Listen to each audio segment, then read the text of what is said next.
sifat baik yang ada pada diri kalian ya. Siap ya? Contoh misalkan Umi, misalkan hadir Bu, cantik mempesona. Silakan dengan gayanya loh ya. Oke, yang pertama Alia. Saya Bu Alia yang manis dan baik. Oke. Saya Bu sopan dan gemoy.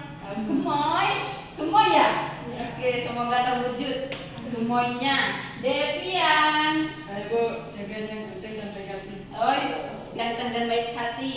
Yang lain nggak ganteng ya? Ganteng ya? Semua ya. Oke. Dewi Asmarita.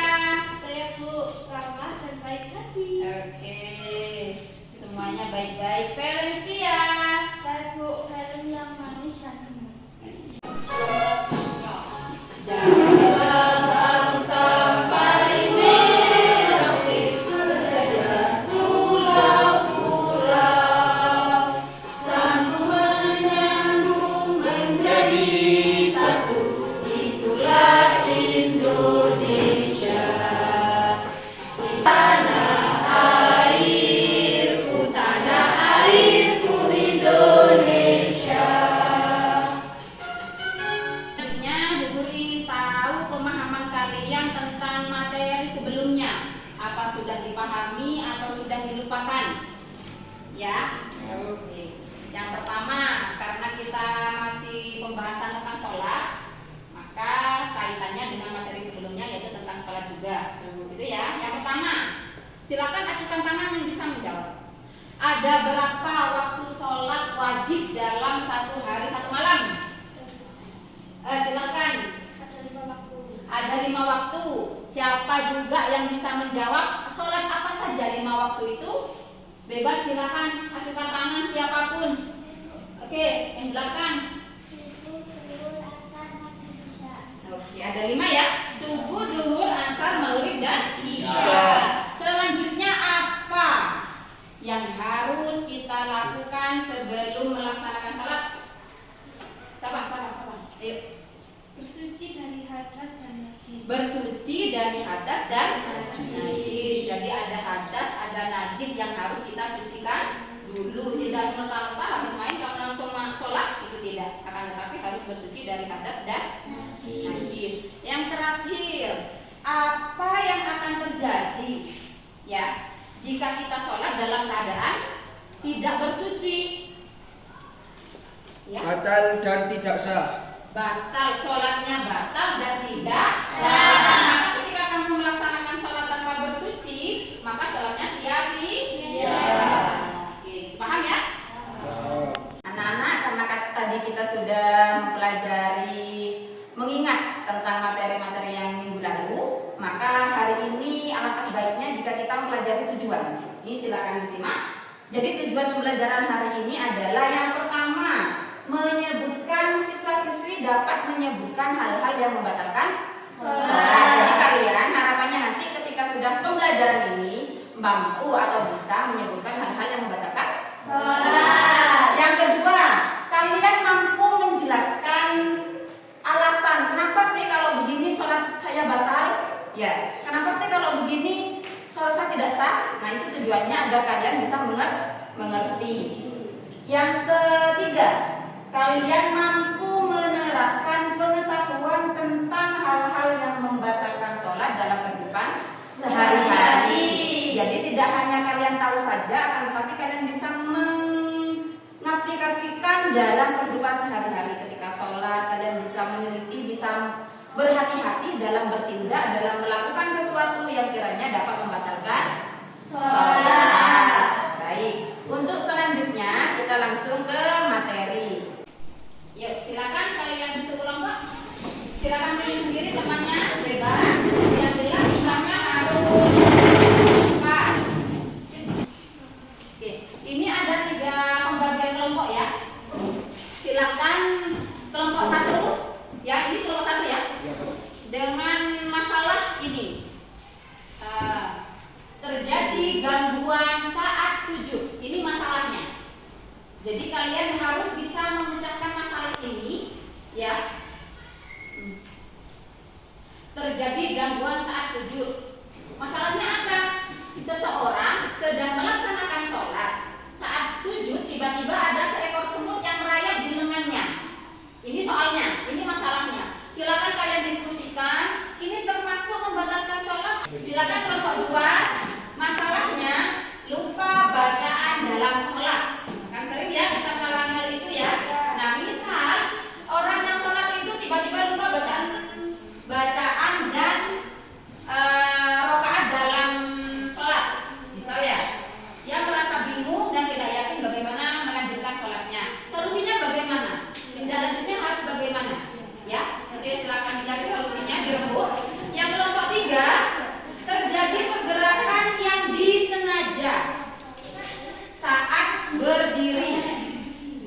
Silakan kalian amati dan juga bisa menyimak video pada link berikut yang sudah Bu Guru kirimkan di grup kelas. Silakan bisa keluarkan HP-nya untuk mengakses ini untuk mengerjakan tugas kelompok tadi. Ya, silakan boleh 1-2 anak yang mengeluarkan HP untuk mengakses link ini. Anak-anak sudah bisa ya? Sudah mengakses videonya. Oke, silakan disimak dulu videonya dan kaitkan dengan masalah yang sudah dibagi masing-masing kelompok ya. Itu ya, silakan. Yang kelompok 3 sudah juga ya. Oke. Yang kelompok 1. Baik, ayo kalau sudah selesai anak-anak, silakan masing-masing kelompok mempresentasikan hasil diskusinya. Dimulai dari kelompok 1, silakan maju ke depan. Silakan. Sampaikan hasil diskusinya tadi. Waalaikumsalam warahmatullahi wabarakatuh.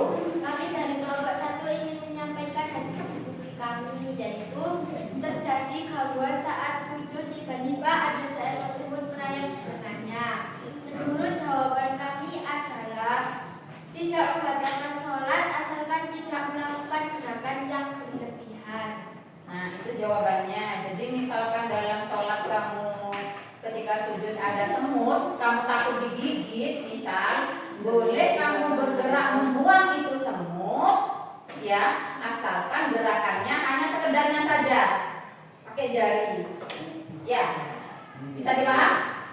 Oke, terima kasih kelompok 1, kasih plus. Ya, kita kembali selanjutnya kelompok 2. Ayo, disampaikan hasil diskusinya kelompok 2. Assalamualaikum warahmatullahi wabarakatuh. Waalaikumsalam warahmatullahi wabarakatuh. Jawab ya. Salam. Akan menyampaikan hasil diskusi kami tentang permasalahan jika seorang sedang sholat dan tiba-tiba lupa bacaan dan sholat.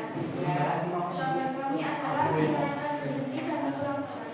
Nah, jadi ketika kalian melakukan sholat dan lupa bacaannya, bingung mau lanjut atau tidak, alangkah baiknya jika kalian berhenti sholatnya, kemudian mengulang kembali. Itu akan lebih baik dan akan lebih khusyuk ketika melaksanakan sholat. Sampai di sini ada yang ditanyakan? Tidak ada ya? Tidak ada. Tidak ada. Oke, silakan duduk. Terima kasih kelompok 2. Kembali yang plus. Silakan kelompok 3. Waalaikumsalam warahmatullahi wabarakatuh. Kami dari kelompok 3 akan menyampaikan hasil diskusi kami tentang permasalahan seorang sedang berdiri di dalam sholat, tiba-tiba ia merasa gatal dan tanpa sadar menenggelamnya dengan tangan. Jawaban: jika dalam keadaan lupa maka tidak batal. Jika sengaja mengganggu dengan tangan maka batal. Dan jika bergerak untuk 3 kali itu membatalkan sholat. Oke, ini ya hasil diskusi kelompok 3. Masalahnya adalah jika kalian sholat dan merasa gatal di hidung, ya, terus kita menggaruk pakai tangan. Nah, menurut kelompok ini, jika kita menggaruknya dengan tangan, jika hanya 1 kali maka tidak membatalkan sholat. Tapi jika sudah sampai 3 kali secara berturut-turut maka itu membatalkan sholat. Seperti itu. Apa ada pertanyaan? Oke, silakan. Silakan Dewi. Bu, jika saya sudah menggaruk 3 kali kemudian saya gatal lagi di bagian pipi, dan jika saya menggaruk lagi apakah sholat saya batal? Nah, jika kasusnya seperti ini, karena kan kita gatal tidak tahu ya, tidak bisa direncanakan. Nah, ketika kita merasa gatal ternyata kita hitung sudah 3 kali menggaruk, maka solusinya ketika kita gatal kembali, misal di pipi ya, misal di pipi. Ketika baca Fatihah yang gatal di pipi, maka solusinya jangan garuk pakai tangan. Maksudnya jangan ini gerak ini jangan. Akan tetapi silakan angkat tangan tapi pakai 1 jari pelan. Silakan digaruk gini saja. Tidak dengan gerakan yang menekan, tidak, sekedarnya saja digaruk dengan jari satu yang gerak. Ya, selesai langsung kembali lagi tangannya dalam keadaan seperti baca Fatihah dan surah-surah pendek. Gitu ya? Paham? Kesimpulan materi pada hari ini adalah kalian mampu, ya, setelah pembelajaran ini kesimpulannya adalah kalian mampu mengetahui pengetahuan yang berkaitan dengan hal-hal yang membatalkan sholat. Jadi tidak hanya tahu rukun, tahu syarat sah, tahu syarat wajib, tidak hanya itu saja. Akan tetapi hal-hal yang membatalkan sholat juga harus kalian pahami. Jadi semoga dengan pembelajaran kali ini kalian bisa mengaplikasikan dalam kehidupan sehari-hari untuk lebih teliti dalam melaksanakan sholat. Baik. Untuk pertemuan berikutnya kalian silakan pelajari ini materinya, yaitu tentang keutamaan sholat. Ya, jadi di rumah nanti kalian pelajari sendiri materinya. Minggu depan kita bahas bersama di kelas ini. Begitu ya? Bisa dipahami? Mungkin masih ada yang ditanyakan? Sudah ya? Baik, kalau sudah kita siapkan dulu untuk berdoa selesai pembelajaran. Silahkan kita baca bersama-sama, dipimpin ketua kelasnya. Kita bismillah dulu bersama-sama. Ayo, kelihatan ya? Bismillahirrahmanirrahim. Subhanakallahumma wa bihamdika asyhadu an la ilaha illa anta astaghfiruka wa atubu ilaik. Amin. Terima kasih. Semoga pembelajaran kali ini membawa manfaat kepada kita semua. Guru akhiri